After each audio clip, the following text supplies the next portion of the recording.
일본 황실이 역사상 전례 없는 존폐 위기에 직면했다는 소식 들으셨나요? 126대를 이어온 세계 최장수 황실이지만 현재 남은 황족은 단 17명뿐이에요. 다카이치 총리는 이 상황을 일본의 근간을 바꾸는 결정적 계기로 삼으려 하고 있죠. 현재 일본 황실은 오직 남계 남성만 왕위를 이을 수 있다는 철저한 원칙을 고수하고 있어요. 문제는 1965년 이후 황실의 아들이 거의 태어나지 않았다는 점이에요. 현재 10대인 히사이토 친왕이 사실상 유일한 차세대 계승자로 남겨진 상황이죠. 만약 히사이토 친왕마저 아들을 얻지 못한다면 지금의 승계 원칙으로는 황실의 맥이 끊길 수 있다는 우려가 커요. 상황이 이렇다 보니 일본 국민 70%는 나루히토 천왕의 외동딸인 아이코 공주가 천왕이 되는 길을 열어줘야 한다고 말해요. 하지만 다카이치 총리는 국민적 인기보다 혈통의 원칙이 더 중요하다는 입장이에요. 여성 천왕이라는 파격적인 변화 대신 70년 전 일반인이 된 옛 황족의 후손들을 다시 불러들이는 방안을 검토 중이죠. 전통을 지키려는 보수파의 마지막 승부수라고 볼 수 있어요. 흥미로운 건 다카이치 총리가 최근 20년 동안 공들여 써온 정치 칼럼들을 돌연 삭제했다는 점이에요. 그 안에는 천황에 대한 절대적 충성과 과거의 가치를 강조하는 민감한 내용들이 가득했거든요. 총리 취임 후 세간의 비판을 피하기 위해 발톱을 잠시 숨긴 걸까요? 다카이치가 황실법 개정에 사활을 거는 이유는 단순한 전통 보존 그 이상이에요. 황실의 정통성을 확실히 세워야만 일본을 다시 강한 나라로 만드는 명분이 생기기 때문이죠. 흩어진 민심을 천황이라는 상징 아래 하나로 묶으려는 전략이에요. 일본은 패전 이후 평화헌법에 따라 전쟁을 포기한 특수국가로 살아왔어요. 자위대가 막강한 전력을 갖췄음에도 군대라 불리지 못하는 이유죠. 다카이치는 이 제약을 풀고 일본을 전쟁이 가능한 보통국가로 되돌리려 하고 있어요. 이번 선거 승리로 다카이치 내각은 개헌을 추진할 강력한 동력을 얻게 되었어요. 황실법으로 국가의 정통성을 보강하고 헌법을 고쳐 군사적 족쇄를 풀겠다는 거대한 밑그림이 현실로 다가오고 있는 셈이에요. 이런 우경화 움직임은 우리에게도 예민한 문제일 수밖에 없어요. 과거사에 대해 강경한 태도를 보여온 인물이 일본의 키를 쥐었기 때문이죠.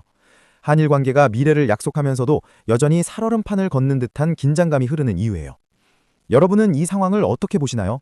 혈통을 지키기 위해 양자를 드리는 게 맞을까요? 아니면 시대의 흐름에 따라 여성 천황을 인정해야 할까요? 일본 황실의 선택은 동북아의 질서에 어떤 나비 효과를 불러올까요? 만약 일본이 진짜 보통 국가가 된다면 동북아의 안보 지형은 완전히 뒤바뀔 거예요.